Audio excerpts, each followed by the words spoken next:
Yo, what's going on, guys? It's Alex. Welcome to another episode of the podcast. This is episode number 14. Today I'm with my co-host Nathan. What's up, guys? And it's been 2 days since the last podcast, and there's already a lot to talk about. So you already know, once the season starts, stuff just comes up all the time. Yeah. So today's topics are going to be thoughts on the Rockets, talk about the Pelicans, we'll talk about LeBron and the Lakers, we'll talk about Portland, we'll talk about media coverage of LeBron. They're milking it, and it's pissing me off. And Devin Booker and Markelle Fultz. So there's a pretty good bit of stuff here. Yeah. What do you want to start with? Start with the Rockets. Start with the Rockets? Yep. All right. Bring that ass here, boy. Oh, my goodness. All right. What do you think about their starting lineup, Melo coming off the bench, and their defense and whatnot? I know you're a Rockets fan, so I'll let you go first. I initially saw their starting lineup, and I liked how they brought, they didn't try and bring James Ennis off the bench. Like, they try to bring him into Trevor Ariza's role. Yeah. And I thought, they kind of have similar skill sets. They're both kind of built similarly, both 6'8", both kind of not. James Ennis isn't as lanky, but he can shoot a little bit. He can play defense really well, but it just didn't work out. It just didn't work out. He just wasn't. It looked like he just was not taking shots. Like, I mean, yeah. You got Melo. I mean, they were basically they replaced Trevor Ariza with James Ennis. Or they replaced Trevor Ariza with Luke with James Ennis and Carmelo, and that's just not. Yeah, I'm gonna be honest with you, man. Melo's just not good anymore. He's not. I really hate to say it. And I really thought that with Houston, with Chris Paul and James Harden, they'd be able to use him a little bit better. And the jury's still out. It's only the first game. Yeah, it's only one game, so I don't want to overreact. But I don't think a lot of the stuff I was looking at wasn't really a chemistry thing, or not. It wasn't really a we'll fix this thing. It was just headless chickens. Honestly, he's still taking poor shots and whatnot. Still taking poor shots. Still doesn't try on the defensive end. No, he can't defend at all for any stretch of the imagination. And you can't have Carmelo Anthony and James Harden on the court at the same time and expect the other team not to score. You know what I mean? Oh, yeah, because the defense is just not there. They're just both not good defenders. Yeah. And the one thing that worked out for the Rockets last year was James Harden. Yeah, his defense wasn't, terrible last year. But I think part of why it was working so well was because, first of all, when the guy who guards James Harden, he's going to get a little bit worn down. Yeah. To where, on the other end, he's not going to, be able to go at him as hard. James Harden. And they kind of hit him last year, too, with Ariza, but they can't do that anymore. Right.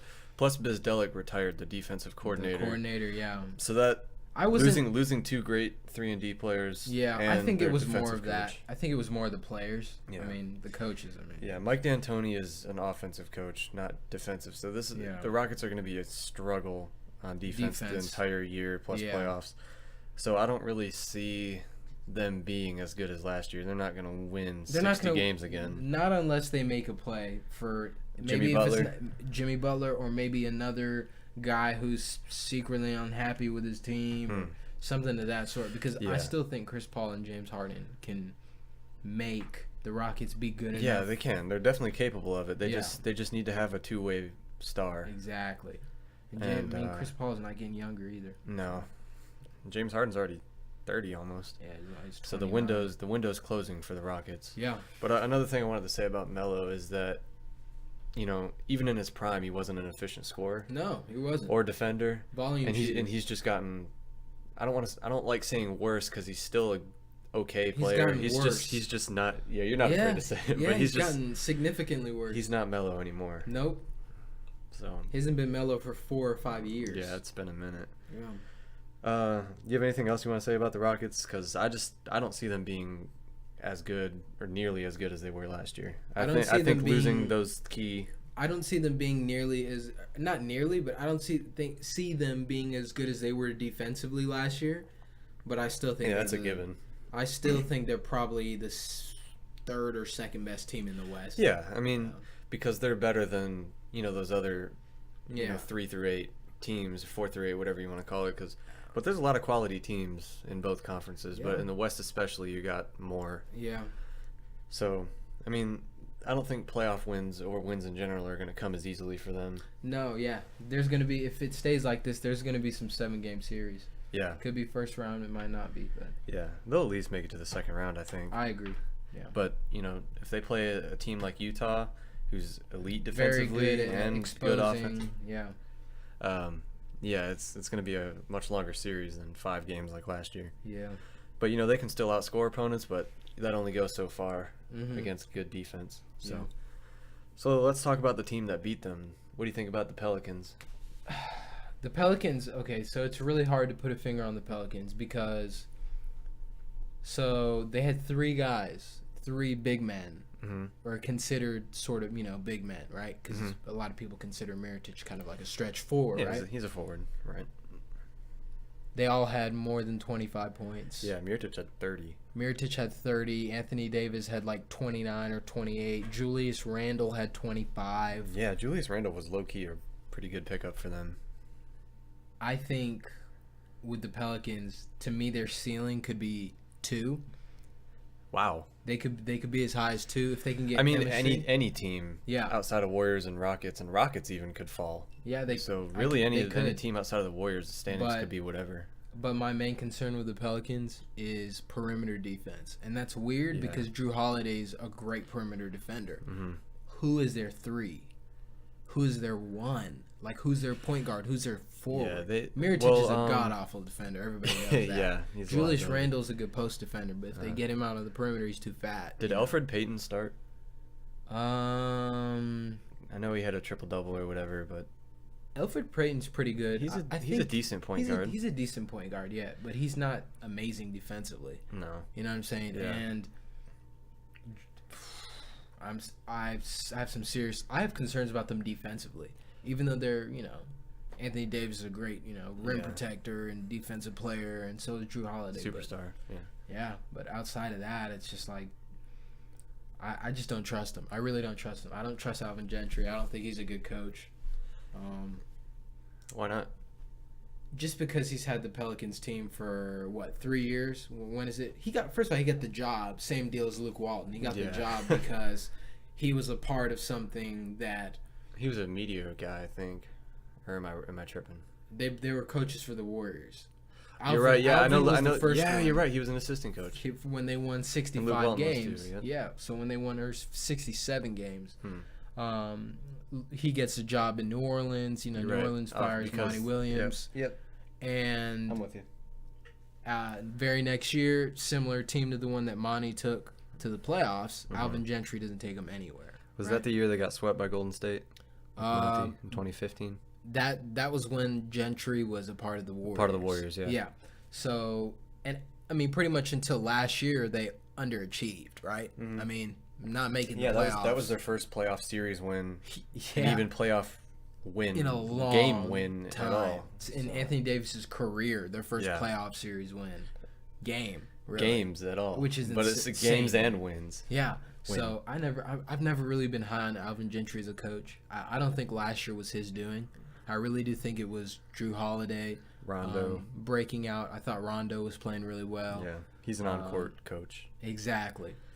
I get what you're saying, but there's no really telling how good a coach is until they're overperforming. 3 years in. Yeah, like we could tell how good Brad Stevens is because of all the adversity they went through. Yeah, the Pelicans haven't gone through a whole lot of that. But you can really tell how good a coach is when they face circumstances. Yeah. Well, a lot of that was Anthony Davis, though. But the coach has to put the players in position to succeed. Yeah. So, for me, it's hard to gauge those just middle of the pack coaches. Yeah. Because you can tell the good coaches from the great coaches. Yeah, so. That's true. But yeah, I think the Pelicans are gonna be good this year. What's their ceiling seed wise? Like I said before, because all the teams are almost even. A lot of the playoff teams outside of top 2. Oh, the cluster. Yeah, it can go anywhere. They can end up being like Portland last year and take the 3 seed, even though the seeds are only separated by 2 or 3, 4 games, something like that, right? Yeah. But I think they could snag home court. Snag a 4th seed, 3rd seed, depending how the standings shake up. But it all depends on how you start and how you finish. Absolutely. Especially out west. And the teams that finish top 10 in defense and offense are usually the teams that you see towards the end of the postseason. Because that's where Boston was. That's where Golden State was. Toronto? That's where Houston was. I meant to say Houston. Toronto also was there. I mean, they didn't finish well, but and the Jazz got to the second round by beating the Thunder in the first round. And they were top 10 in both ways, too. Or somewhere in that ballpark. So yeah, when you get down to the last 8 teams, those are the good offensive and defensive teams. Yeah. You know, the Pelicans made it to the second round, too, and they weren't necessarily great.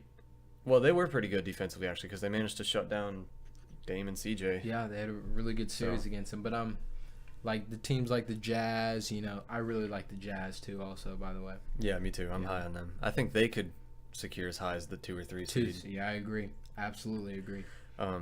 Just because of the setback from Houston, as far as like we talked about earlier, and then with the West just being a cluster of interchangeable parts. I thought Houston in that playoff series. Seeds, I mean. Yeah, but last year I thought losing to Houston was actually really a good experience for them because, like, when I went back and watched the highlights from it, it seemed like they kind of got better and better every game. Because first they lost that first game, they learned from it, they came back. I think they won game 2 in Houston, right? Yeah, I believe so. There's still a game on the road. Game 3 they got blown out. Game 4 they come back. Yeah.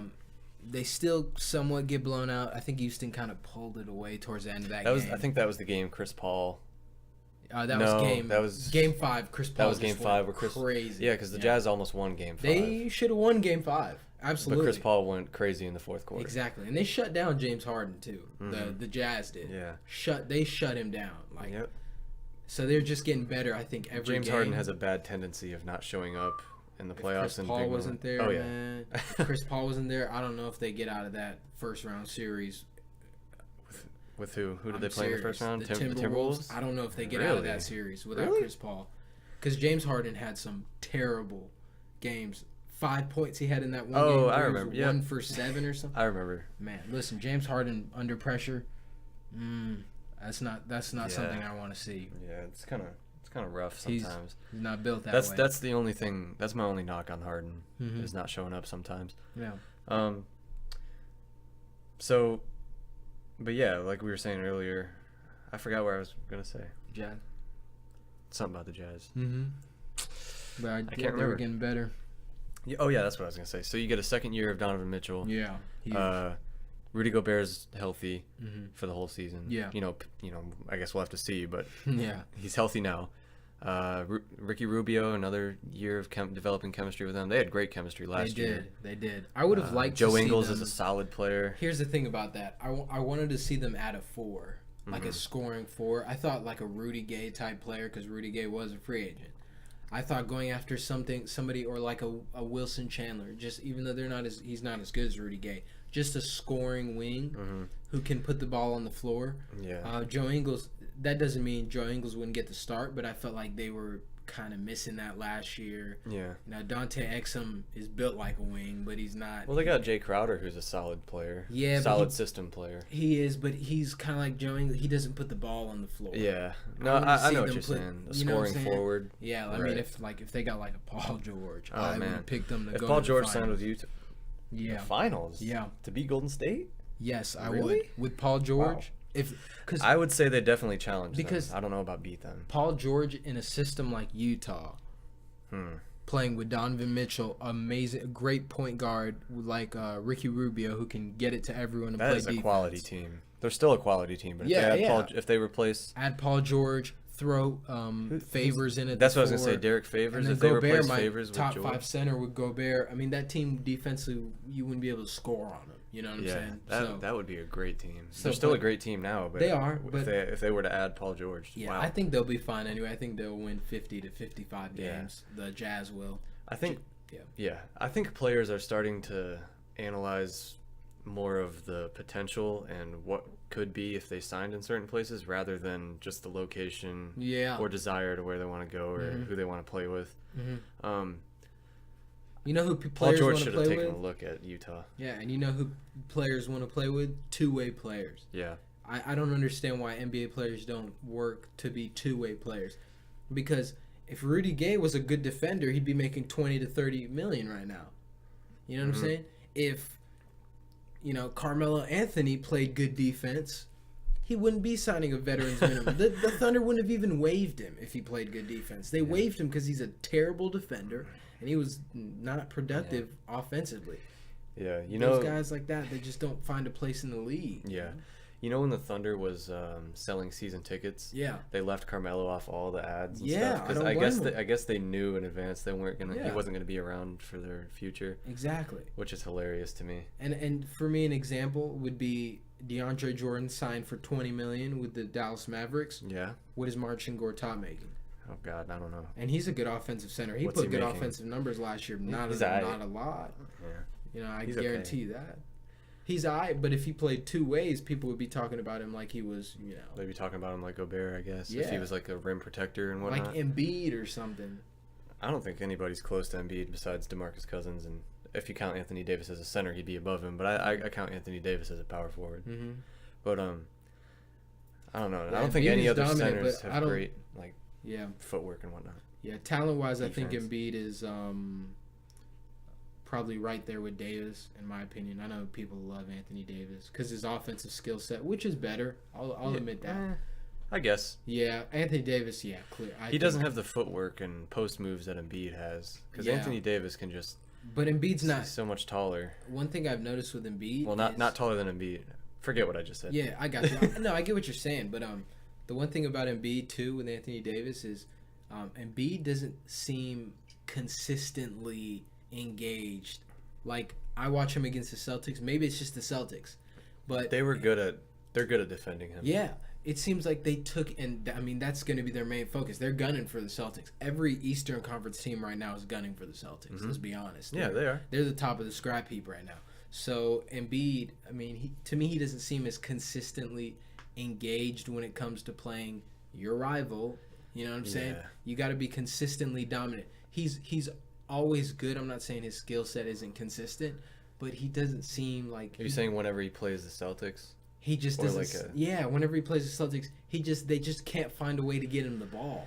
Yeah, it's because they deny him the ball, and then when he gets the ball, they just smother him in the paint. Yeah, and so he's not good with like a triple team on him. Yeah, so then you got to kick it out to somebody. Yeah, and then it's late shot clock by then. Yeah, so that's where I think Anthony Davis kind of separates himself a little bit from Embiid. Just a little bit is the way he can dish the ball out a little bit better. He did have like 9 assists or 8 assists. Yeah, he almost had a triple double. Yeah, so I'm glad he didn't chase those last 2 assists. That would have made me mad.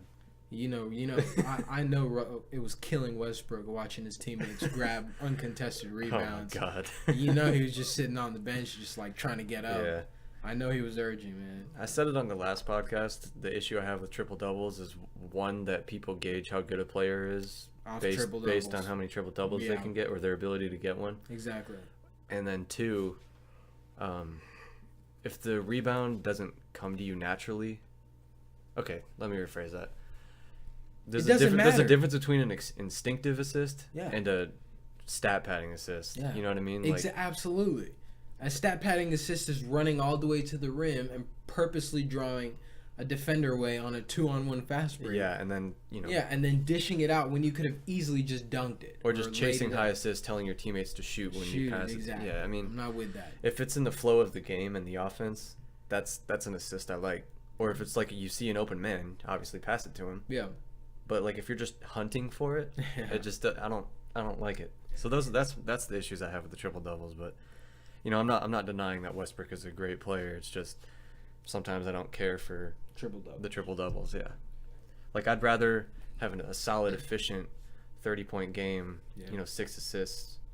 I mean, rebounds to me aren't that important, but I'd rather have that than a triple double. And this is going to be a big year in my opinion for Westbrook because I think this is the deepest team he's ever had. And that's including aside from the team they had when they lost to Golden State. I think it's deeper than them, and that's crazy because Deion Waiters was playing really well that year, and Andre Roberson was hitting 3-pointers. I think this team is deeper. Yeah, that's something I said on the last podcast was that the Thunder got a lot deeper and they still managed to hang with Golden State even without Westbrook. Exactly. So Schroeder's a good backup. He's probably one of the best, if not the best. Right now, backup point guard because he's a starting point guard. Him or Terry Rozier, exactly. Him or Terry. I like Terry too. Yeah. Terry's gonna start somewhere next year. It's not gonna be the Celtics. You don't think they're going to resign?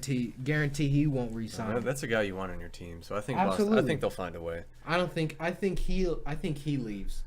You don't think he'll? Well, he's going to be what, a restricted free agent, so Boston can match. They're not going to match a high one though. Well, yeah, if it's like 20 million.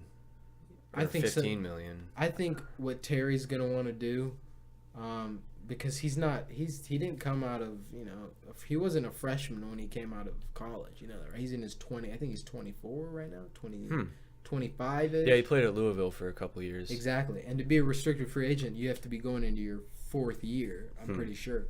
So I think I think you're Rozier's going to try and I think this is when Rozier's going to try and start his own thing over there, get a ring this year, go start your own little thing over, in Phoenix, go get your $24 million a year.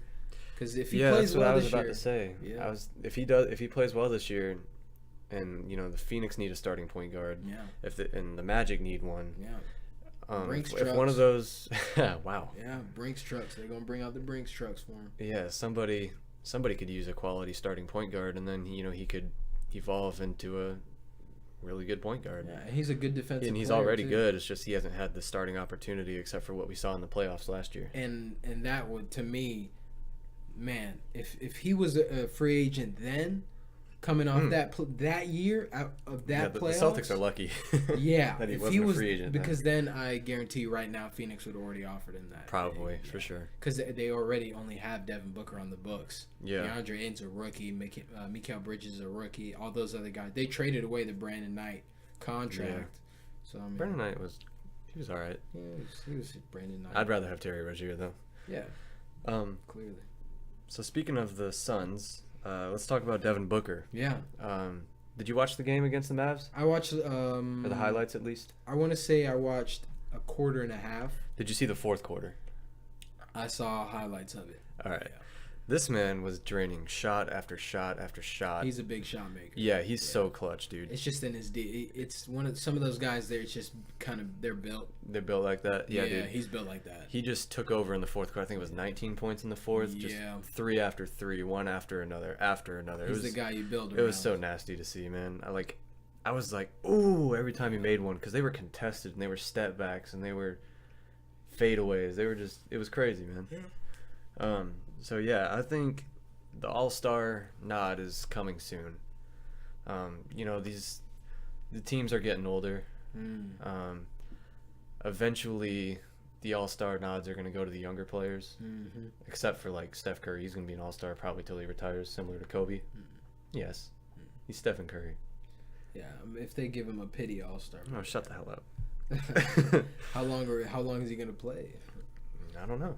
You never know. That's just hypothetical. But anyway, eventually the All-Star votes are going to start going to the younger players, up and coming guys. Yeah. I see what you mean. Yeah. So if he was in the East, he'd be an All-Star. Oh, easily. Yeah, so. Ben Simmons is going to be a freaking All-Star. Embiid's going to be an All-Star. Celtics are probably going to have 3 or 4 All-Stars. Yeah, we've talked about that before. Yeah, man, they got votes to give around. Yeah.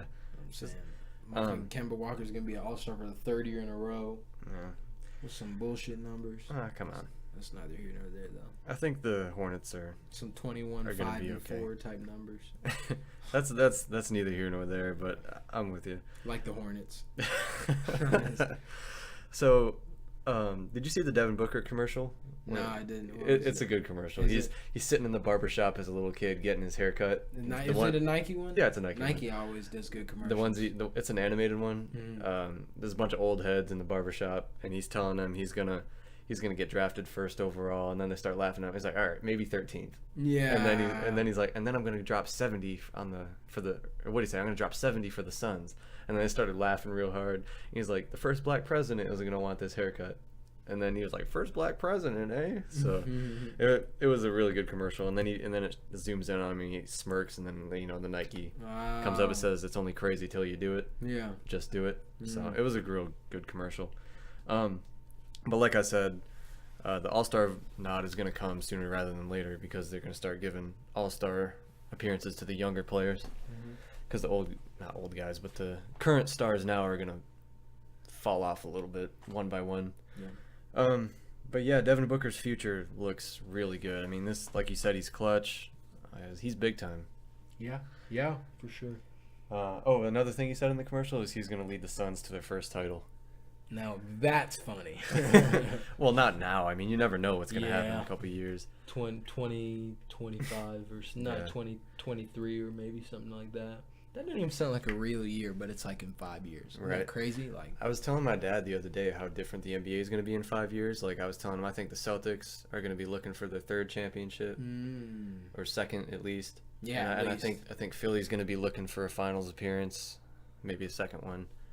You know, depending how much better they get. I think in the long run, Philadelphia's got the upper hand, which sounds kind of crazy because Boston's got 5 players that are really, really, really good. Yeah. But I think Simmons has the potential to be the best player in the NBA, and I think Embiid's got the potential to be the best player in the NBA. I can't say that about I've said that about Embiid Tatum. before. Yeah. And I get what like you're saying. Brown. I did used to like Brown a lot, but he doesn't have that, like, you know, knack for scoring like Tatum does. Well, it's not his role. But I get what you're saying. You see flashes in some guys at least, and I don't see that with Brown, like outside shooting wise. And he doesn't dominate like Ben Simmons or Embiid inside either. So. Well, I guess he's just the third option guy who's really good. Yeah, I think he'll be defense. A good I love all-star level Jaylen Brown. role player, high role player. Yeah. That's kind of how I see him. Board up fringe all-star. You know, kind of like a CJ McCollum type role. Because he's a fringe all-star, but, you know, he's not going to make it. But Jaylen Brown could make it this year, you know, depending how well they do. CJ needs to go out east, man. There's some teams that Dame and CJ both need to go out east. Can you imagine CJ on a team like Philly, man? They need him. Oh, my God. Replacing Markelle Fultz? Yeah. Good God. Markelle Fultz is what people thought. Yeah. Or CJ's what people thought Markelle Fultz is going to end up like. And it's not too late. It's only his second year. Yeah, it's only his second year. But, I mean, it's... I haven't seen anything from Markelle Fultz. So let's go to Fultz now, and then we'll talk about LeBron and the Lakers. I haven't seen anything from Markelle Fultz. I gotta be real with you, man. I'm getting worried about him. Yeah, I really am. Yeah, because last year, I mean, we saw a couple of flashes, but he's not very athletic. No, he's not. He can't shoot. He can't. He doesn't guy. Dominate off the ball like you know, like a Klay Thompson or some JJ Redick do. Dominate off screens. Yeah. His defense is okay. But he's still got raw skills, and like I said, I don't want to overreact to one game. He could be really good by the end of the year. Yeah, but he's not. But as of right now, anything. He's shown a little bit, but not much at all. I haven't seen much. I'm kind of worried about him, to be honest with you, because if the franchise has to treat him like Brian Scalabrine every time he scores, that's a red flag to me, because I get they're trying to boost his confidence by cheering for him and stuff, and I'm rooting for him, by the way. It was the wrong pick. They should have drafted Jason Tatum. I just don't understand why people were like, no, but at the time, you didn't have to trade for the first pick. You did not have to trade for the first pick. Well, Tatum would have been gone anyway. Celtics were going to take him. That's what Danny Ainge said. I know that's what Danny Ainge said, but I feel like a GM would say that to make themselves look He wanted smarter. the Sacramento pick. Because that's what Philly gave up, I think. They gave up the third pick and Sacramento's pick to trade up to the first. Yeah, but I really feel like... Or maybe it was the Grizzlies pick. I don't know. Jason Tatum coming out of the draft, people were comparing him to like a young Melo, you know, because the way he can score. I heard Paul George a lot. Paul George was one I was hearing too. But listen, man, it's kind of hard to judge things like, you know, the Celtics were going to take this guy anyway, you know, because like they worked Fultz out. Yeah. You know what I'm saying? They even worked Ball out of, or did they? I don't Lonzo know. Ball or something? That was a terrible pick too, in my opinion. Lonzo Ball should not have been the number 2 pick. Terrible pick. First of all, like, if you looked past the hype, Lonzo Ball maybe was a top 10 pick. Yeah, he's still a top 10 in my eyes, but number 2, I don't know. I think he's I would have taken Tatum and Donovan Mitchell over anybody in that draft class. Hands down, wouldn't even argue with it. Tatum, Mitchell first. Yeah. Mitchell's... That's a slippery slope for me, because I like Mitchell a lot, and I like Tatum a lot. Yeah. I don't know who I would take. It depends on what you need. But Mitchell's just got that dog in him, man. They both do, man. But Mitchell for sure, he's got the killer instinct. Like, you know, people like that are trying to get better every year. Mm-hmm. And I'm not saying that's not with Tatum, but I know for a fact Donovan Mitchell is trying to get better every single year. Yeah, and he will, sure. Just because that's how he's built like that. Man, he's built like that. Yeah, he's really good, man. I'm excited to watch him against the Warriors tonight. Hey, that's gonna be a good litmus test. Yeah, kinda. What word did you just say? Litmus test. Okay. Yeah. Just making sure. Yeah, I got you. But yeah, back to Fultz. Yeah. I think he'll be fine. It's just when the crowd literally gave him a standing ovation for making an ugly jumper. Yeah, man. And then the 3-point, they freaked out. And I saw this tweet that was like the 3 biggest 3-pointers in history were like Kyrie's in Game 7, Ray Allen's in Game 6, and then Markelle Fultz up Philly home opener. Up 18 on the Bulls. Yeah, I think Fultz, if I had to guess where he's gonna end up, I think he'll be a role player. Yeah, I don't think he needs to be starting at this point. I don't see. I thought they should have, but I'm not seeing it right now. I think they got to develop him more first. Yeah, I think you can throw the whole superstar thing out the window. I think you can throw all-star out the window. I think it's too early to call that. We'll have to see in another year or two. To me, as the number one pick, he's the bust. He could as the number one pick. I don't want to throw that word out there. I get it. That's fine. But to me, in terms of being a number one pick, when you pick somebody number one over everyone they're expected to be a superstar. They picked him over Dennis Smith. They picked him over De'Aaron. They picked him over Tatum. I'm not going to say Mitchell because a lot of people didn't scout him. They exactly. Didn't and he ended up in the perfect situation for him to succeed. But I'm telling you, going into that draft, you had Fox from Kentucky. Yeah. Who was being heavily talked about. You got Tatum from Duke, who was being heavily talked about. You know what I'm saying? You have Dennis Smith from NC State. Yeah. Heavy, these guys could go top 3. Yeah. There was serious talks about that. There was talks about the Lakers, they might take De'Aaron Fox. You know what I'm saying?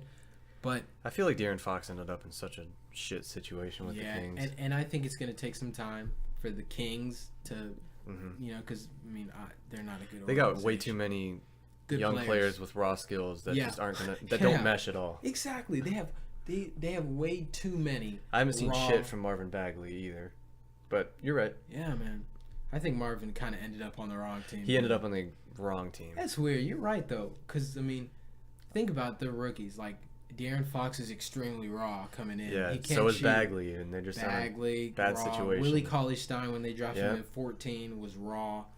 So that's 15. It was after Kentucky won 30-something, 32-1 or something. Yeah, they were really good. 30-1. Yeah. I want 9 players on that team or something like that. Yeah. I want to backtrack on that Bagley comment saying I haven't seen anything from him. A lot of it is because he's not starting right now, and he's not playing a whole lot of minutes. He should be starting. He should be starting on an up and coming team. A lot of it is situational. Yeah. Where a player gets drafted and how well they turn out. Yeah. So I just feel like he and De'Aaron ended up on the wrong team. Yeah, but I think maybe they build around them.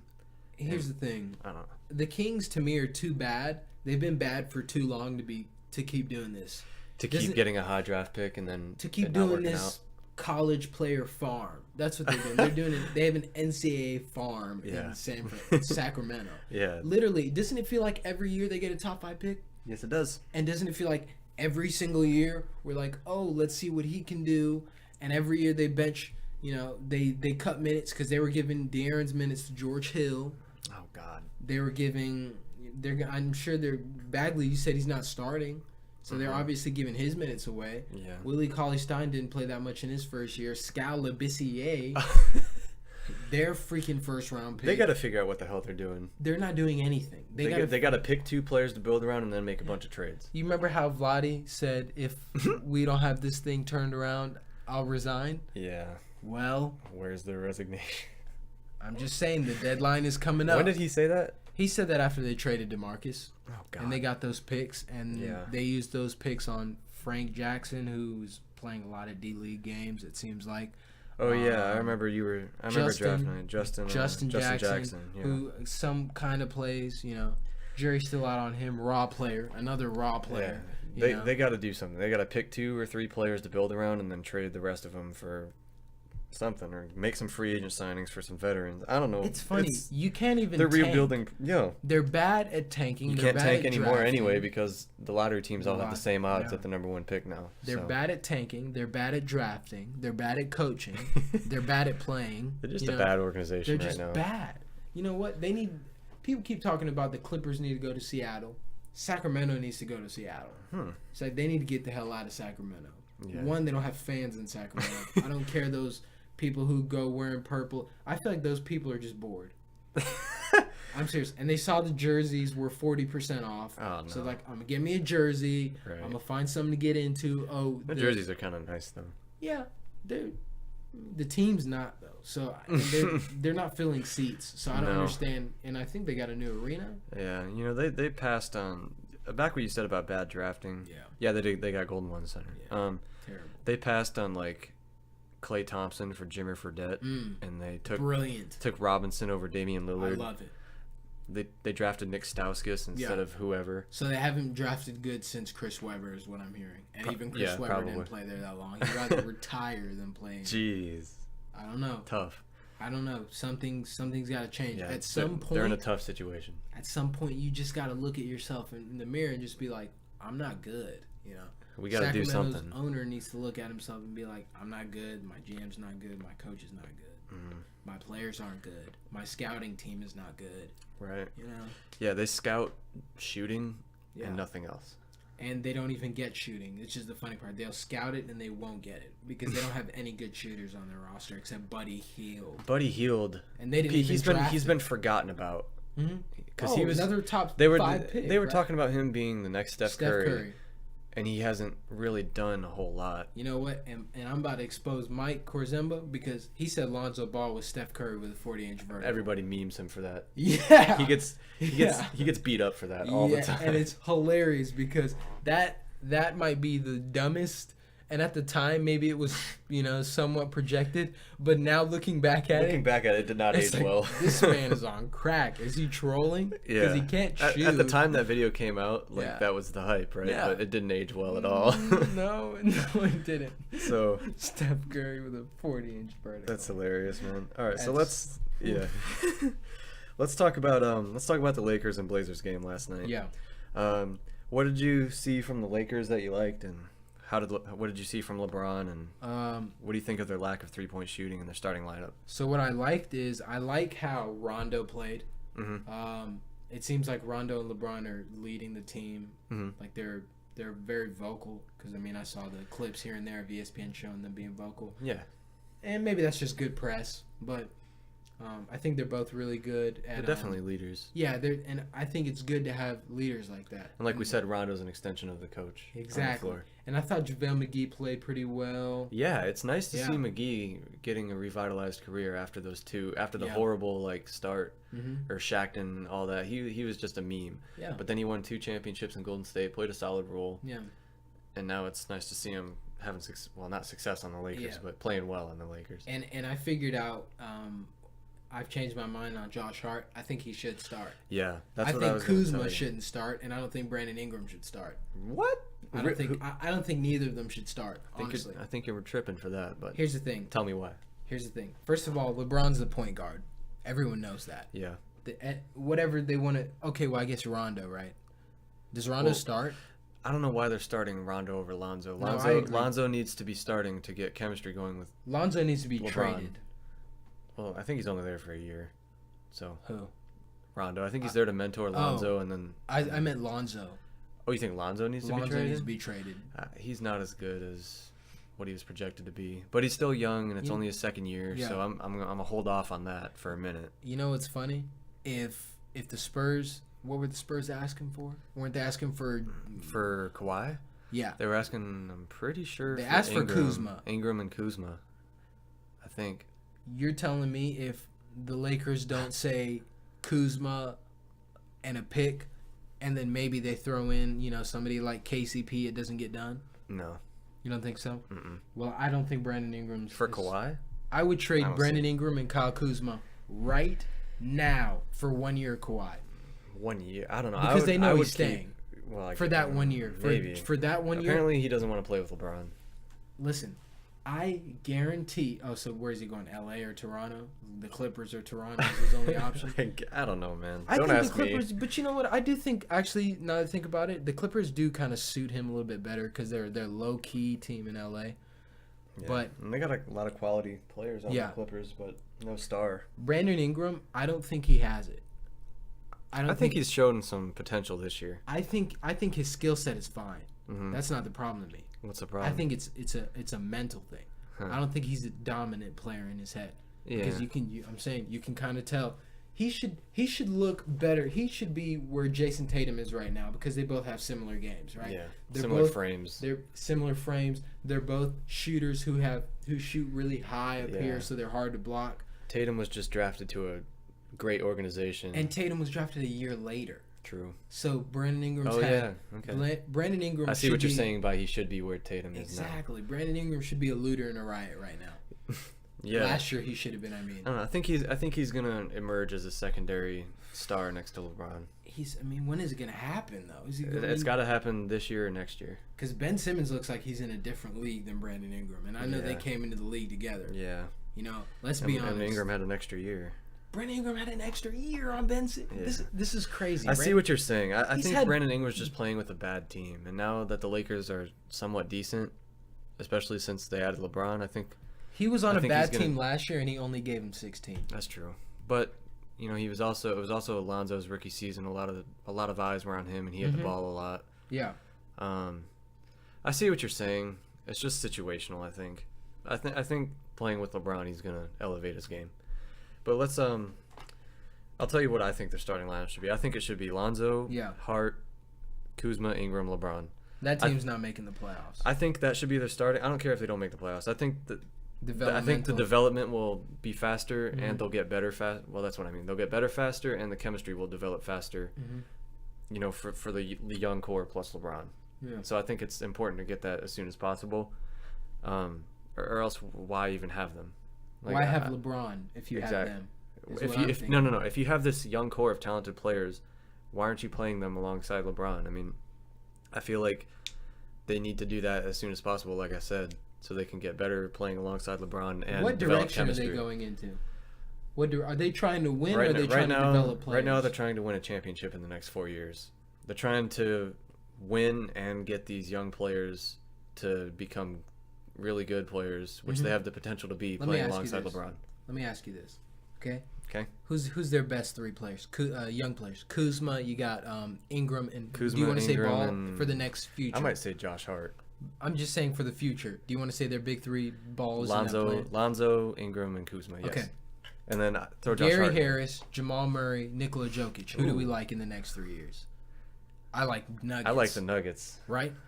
Donovan Mitchell, Rudy Gobert, and I'm sure they'll draft another decent player because I just believe in the Jazz. Give me Utah. You know what I'm saying?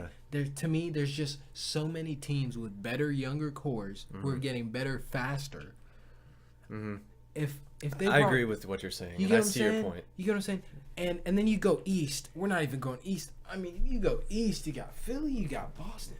It's like what direction is? I don't think LA is going in a direction right now. I think they're trying to go this way. They're trying to go this way. Their starting lineup. Okay, their starting lineup. Yeah. If you're gonna start Brandon Ingram, start Kyle Kuzma, start Josh Hart, start Lonzo Ball. You're right. Just get everyone in there and have that way you get things going. What are they accomplishing by bringing Kuzma and Hart off the bench? Nothing. They're not. You're not. First of all, you're not good enough to win games because Rondo. I like Rondo. Okay, I like KCP. It's not really that great of a backcourt in the West, Yeah, no, it's not. JaVale McGee's a good center. He goes good with LeBron, but I don't like JaVale McGee as your third or fourth scoring option. I like JaVale McGee as your 13th scoring option. Well, I like JaVale McGee coming off the bench and giving a spark. That's why I don't think he should be starting. I think they need to start LeBron at either point or center and then fill in the other guys. Exactly. Basketball's turning into positionless anyway. Yeah, that's as long as exactly. The center is just a little bit big and can play deep. PJ Tucker was playing center. Kyle Kuzma coming off the bench as a backup center. Idiotic. Is the worst thing I've ever seen. He's going to get eaten alive by these elite centers. Yeah, and then when they bring him out on the perimeter, oh my Lord. He was getting abused. Yeah. You know what I mean? And maybe that's not his fault because he is 6'10", and Dame is one of the best ball handlers, scorers in the league. Oh, you're talking about when he was switching on him, trying to get him switched on Dame on purpose, and then he just... Good Lord. Yeah. So, speaking of Dame, let's talk about the Blazers a little more. Okay, I like their chemistry.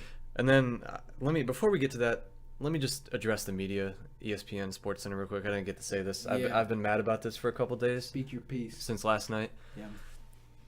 ESPN had no coverage whatsoever of the Blazers, the Sixers, or the Bulls, or the Wizards, or the Heat, any of the other teams that played last night. It was all about LeBron and the Lakers. There were no tweets about any other team, like barely. There were a few, but there was like 50 Lakers and LeBron themed tweets, and they kept tweeting the same shit over and over and over again. The same picture, the same video of the dunk, completely ignoring anything the Blazers did in the game. And then after they lost, they never said anything about the Blazers win. It was nothing. There was no coverage of any of the other teams that played. They didn't say shit about Joel Embiid's 30-point game, 4 blocks. They said nothing. Yeah. That's my beef with the media. I've been upset about that today, and I just had to get that off my chest. I had to say it out loud. I hear you. So anyway, Portland, are they good? Yes and no. I mean, I think they've got the go ahead. I think they're good enough to get back to the 3rd seed. They're clearly like we said with the interchangeable seeds. They're clearly not good enough to win a championship. No. Just because of Boston and Golden State. I think they could win a playoff series depending who they play, but that's their ceiling. That's as far as I'm going with them too. Mm-hmm. Yeah, but pretty much. Yeah, they got the elite backcourt. Zach Collins looked really good defensive last night. He had like 6 blocks, bro. Yeah. So he's developing nicely. They signed Nick Stauskas and Seth Curry, who provide some shooting off the bench. Nick Stauskas went off last night, had like over 20. Too. Seth was okay. But that's what they needed. They needed scoring off the bench, and I think they got that in Nick Stauskas. If he can average like 12, 13 points a game, that's a big pickup for them. Yeah. What else? They looked pretty okay defensively. They got a lot of steals, and like I said, with Zach Collins and blocks, and Al-Farouq Aminu was okay. He like yammed on JaVale McGee. That was pretty funny. Yeah. What else? Top teams in the West, top teams in the East. What? I'm trying to say more about Portland. More about Portland. They, like I said, they got the scoring off the bench, which they needed. I hope Nick Stauskas can keep that up for them, because if he can, that would be big for him. Yeah. Any other comments about Portland? Nope. I think they got better from last year for sure. All right, so I guess that's it. Do you have anything else? Mm-mm. Who's your favorite player right now so far this season? Like my personal favorite player, or like who I like to watch. Who you're liking this year so far? It's only been a couple of games, but I know your favorite player is Chris Paul. But who are you enjoying watching this year? I liked how Josh Hart looked yesterday. I did too. Cause he came off the bench, scored 20. Mm-hmm. That's why I think he should be starting. I don't know if you watched the Clippers game, but Shai Gilgeous-Alexander. Shai Gilgeous-Alexander. Yeah, his last name is. I like the way he looks. I like the talent, by the way, the Clippers have.